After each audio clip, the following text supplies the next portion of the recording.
Michigan State gets a big win, 74-58. Big win for Michigan State over North Carolina.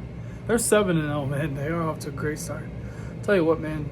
Their biggest, weakness last year was definitely their offense. Their offense wasn't really, they didn't shoot the three ball well.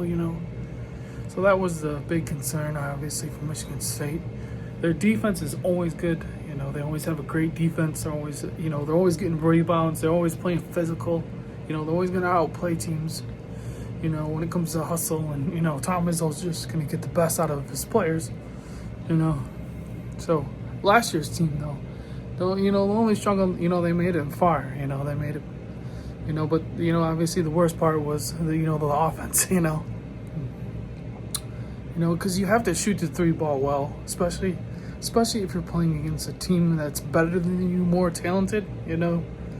We played against Auburn, last year, and they just, they had better players. We didn't have enough talent to, so that's just how it goes. You have to, this year they're shooting the three ball well. Actually, they're shooting the ball very well. Definitely they have, their offense this year is definitely better than it was last year. So watch out for Michigan State. I think, they're definitely going to make it far, but I think with this team they could probably win. It all comes down to their offense. Michigan State's offense, because their defense is always going to be good. That they're always going to rebound. It all comes down to their offense. Their offense is off to a good start so far. Like what I'm seeing. Let me know what you guys think. You think Michigan State can make a run or what?